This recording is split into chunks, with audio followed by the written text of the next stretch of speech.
Guys my name is Sandeep Kachna welcome in my channel tissue green planet. So guys आज हम जिस topic पे बात करने जा रहे हैं वो अडेनियम। सो गाइस आज मैं आपको अडेनियम के बारे में पूरी इन्फॉर्मेशन दूंगा। प्रोपगेशन हम कैसे कर सकते हैं और इसके सीड्स कहाँ से निकलते हैं, कैसे होते हैं। सो दोस्तों, अगर आप देखें तो इसके अंदर काफ़ी सुंदर फूल आए हुए हैं पिंक कलर के, और ये ऑलमोस्ट 4 दिन हो गए हैं इन्हें आए हुए को। और सबसे अच्छी बात इसकी ये है कि इसने एक बार ऑलरेडी सीड्स प्रोड्यूस कर चुके हैं, और ये वाला मैं सीड्स जो आपको खाली दिख रहा है ये मैं ऑलरेडी निकाल चुका हूँ। अब आपको मैं इसका प्रोसेस भी दिखाऊंगा कि इसका सीड्स कैसे निकालते हैं।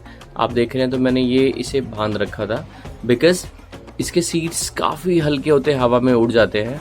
सो मैं आपको वो भी प्रोसेस दिखाऊंगा। और आप ये देखिए इसका कॉडेक्स कितना अच्छा है। एडेनियम में ये जो मोटा वाला जो पार्ट है इसका, जो इसे कॉडेक्स बोलते हैं बिकॉज ये पानी स्टोर करता है। इस प्लांट को हम डेजर्ट रोज़ भी बोलते हैं, और इसे बहुत ज़्यादा पानी की रिक्वायरमेंट नहीं होती बिकॉज इसका जो कॉडेक्स है वही इसका पानी सारा स्टोर करके रखता है। तो इसे आप 3-4 दिन में एक बार पानी डालें तो बिल्कुल चलेगा, कोई भी प्रॉब्लम नहीं होगी। ये मेरे छोटे अडेनियम्स हैं जो मैंने ऑनलाइन परचेज़ किए थे। अभी इनकी ग्रोथ इतनी अच्छी नहीं है। आज की वीडियो में कोशिश करूँगा कि मैं आपको रिपोर्टिंग भी करके दिखाऊं और सीड्स भी लगा के दिखाऊं। सो दोस्तों, आइए शुरू करते हैं। प्लांट मंगवाया था अडेनियम का, ये सिर्फ और सिर्फ कोकोपीट में लगा रखा है। आई थिंक इन्होंने जब शुरू में लगाया होगा तो उसको सिर्फ कोकोपीट में ही इसके सीड्स को डाला होगा, और ये एज इट इज़ हमें आगे मतलब सेल कर दिया होगा। तो काफ़ी ज़्यादा इसमें कोकोपीट चिपकी हुई है। मैं कोशिश कर रहा हूँ मैक्सिमम निकालने की, और जिससे मेरी स्टेम्स भी ना टूटें। देखिए सिर्फ और सिर्फ कोकोपीट, इसमें कहीं पे भी खाद नहीं है, कहीं पे भी कोई और चीज़ मुझे नहीं दिख रही है, मिट्टी नहीं दिख रही है। तो एक अच्छी बात यह है कि आप अगर चाहें तो कोकोपीट में भी ग्रो कर सकते हैं अपने सीड्स को। मैं भी कोशिश करूँगा कोकोपीट में ग्रो करने की। सो गाइस, इसमें मैंने 30% मिट्टी रखी है, 30% मैंने इसमें खाद रखी है, और 30% ही इसमें मैंने कोकोपीट रखी है। सो और 5-10% के करीब में मैं थोड़ी जो है मैं इसमें बोन मील और वर्मीकोलाइट दोनों चीज़ें मिक्स कर दूंगा। बहुत ज़्यादा नहीं डालनी होती दोस्तों ये, क्योंकि मैं इसमें खाद ऑलरेडी डाल रखी है।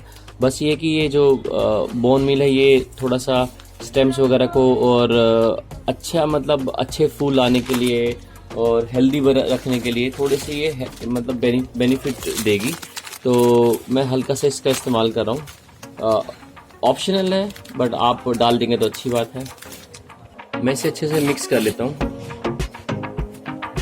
पॉट लिया है ये छोटे वाला, क्योंकि अडेनियम्स को बहुत बड़े पॉट्स की रिक्वायरमेंट नहीं होती है। मेरे प्लांट्स अभी छोटे हैं तो मैं यही यूज़ कर लूँगा, छोटे वाला। इसमें होल्स भी अच्छे हैं। इसमें दोस्तों मैं दिए का ही इस्तेमाल नहीं करूँगा जो नॉर्मली मैं करता हूँ अपने सब प्लांट्स में, बिकॉज़ ये छोटे पॉट्स होते हैं तो इसमें बहुत बड़े पत्थर वगैरह आप इस्तेमाल नहीं कर सकते। सो दोस्तों, जैसे मैंने ये इसके होल से मैंने इसको ऑलरेडी कवर कर दिया है, और मैं बिल्कुल हल्का रखूँगा इसमें ताकि ड्रेनेज भी अच्छी हो। दोस्तों, पानी रुकना नहीं चाहिए अडेनियम में। कोशिश हमेशा रही कि आपकी जो मिट्टी हो वो वेल ड्रेन्ड हो, ज़्यादा मिट्टी इसमें नहीं होनी चाहिए, मतलब रुकनी नहीं चाहिए पानी इसके अंदर।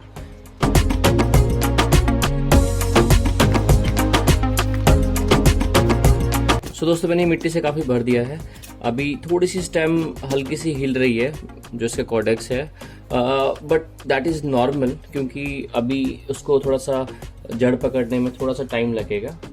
तो परफेक्टली फाइन है।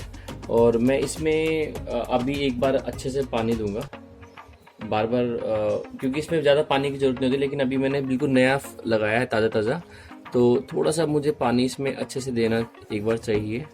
और बाकी तो बाद में आपको अपने अकॉर्डिंग जैसे आपको सही लगे, जैसे जब इसकी मिट्टी ऊपर की सूखने लगे तो पानी डाल दीजिए। तो आपको थोड़ा सा इन चीज़ों का ध्यान रखना है। सो मेरा ये प्लांट एक तरफ में काफ़ी झुका हुआ है बिकॉज ये जिसकी ये वाली स्टेप है ये काफ़ी लंबी हो रखी है और टेढ़ी हो रखी है।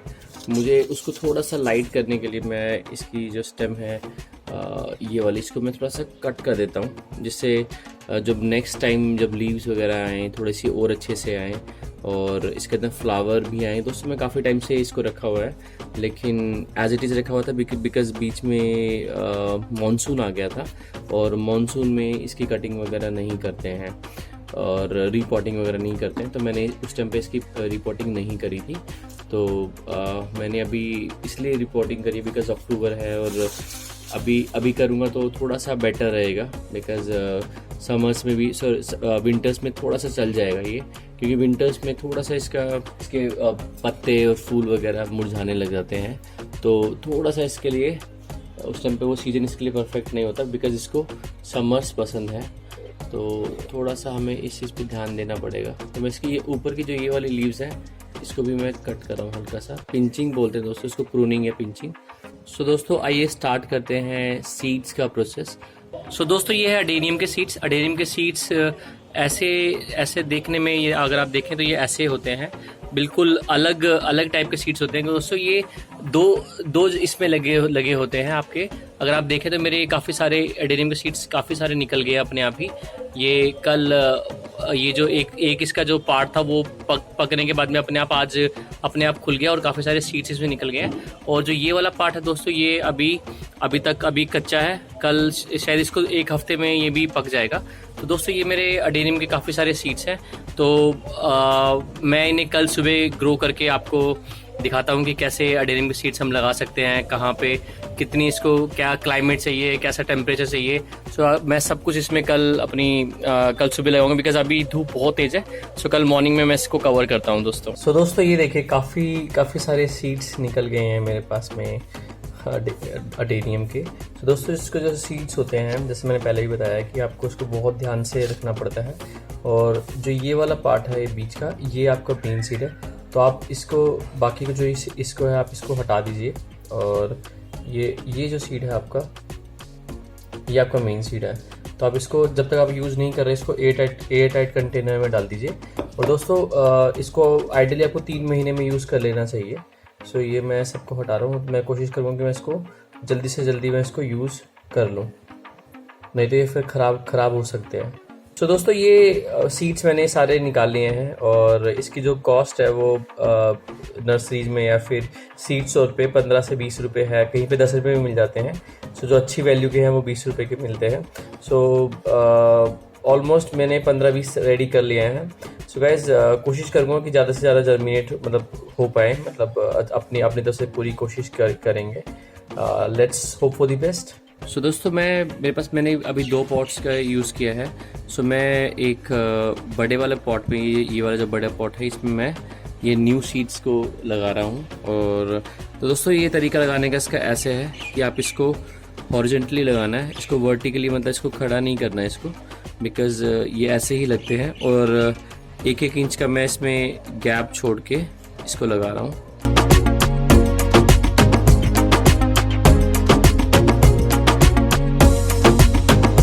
दोस्तों मैंने 1-1 इंच का गैप छोड़ के मैंने काफ़ी सारे सीड्स लगा दिए हैं। और दोस्तों मैं इसमें एक हल्की सी एक लेयर बना दूंगा कोकोपीट की।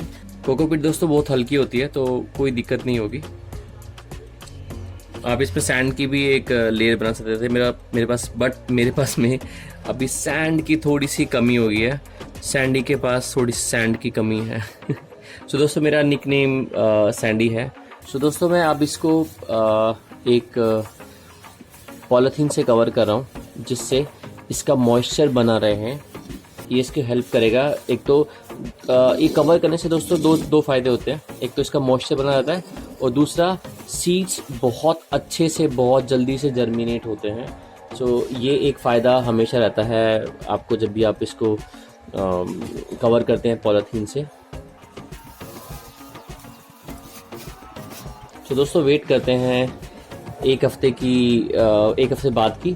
और आप इसे कोशिश कीजिए कि इसे जब शुरू में जब आपने सीड्स जर्मिनेट किए हैं उसे आप सेमी शेड एरिया में रखें, बहुत ज़्यादा तेज़ धूप में ना रखें, नहीं तो आपके सीड्स अच्छे से जर्मिनेट नहीं होंगे। तो कोशिश कीजिए कि उसे थोड़ा सा हल्के ही उसमें रखिए।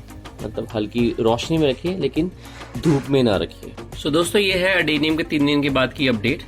एक सीड हल्का हल्का जर्मिनेट हुआ है, बाकी अभी नहीं हुए हैं, बट टेंशन लेने की ज़रूरत नहीं है बिकॉज इसमें जर्मिनेशन में 6 से 7 दिन का टाइम लगता है। सो दोस्तों ये है 6 दिन के बाद का अपडेट। आप देखिए मेरे मैक्सिमम सीड्स जो थे वो जर्मिनेट हो चुके हैं, आप देख सकते हैं काफ़ी अच्छे से जर्मिनेशन प्रोसेस हुआ है।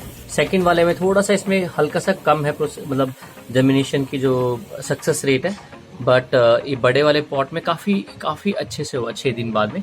तो इतना टाइम लग जाता है दोस्तों। तो अगर आप शुरू में सोचेंगे 2-3 दिन में आपका जर्मिनेशन प्रोसेस नहीं हुआ तो बिल्कुल भी घबराएं नहीं, थोड़ा टाइम लगता है उसके अंदर। सो दोस्तों ये है 10 दिन के बाद की अपडेट। आप अगर देखें तो लीव्स भी निकलनी शुरू हो गई है और अच्छे से जर्मिनेशन हो गया है। मैंने जितने बीज लगाए थे तो उसमें से ऑलमोस्ट 60% जर्मिनेट हो गए हैं दोनों पॉट्स में। सो जो बहुत ही अच्छी एक रेशो है। तो गाइज़ मैं इस वीडियो में यहीं तक कवर करूँगा एंड आगे का प्रोसेस मैं आपको रिपोर्टिंग करके दिखाऊंगा और जो वो मैं नेक्स्ट वीडियो में कवर करूँगा। सो इस वीडियो के लिए मैं आपको यहीं तक ही इसको कवर करता हूँ एंड देन नेक्स्ट वीडियो में आपको 2-3 महीने का जितना भी अपडेट होगा मैं आपको वो पक्का आपको कवर करके दिखाऊंगा।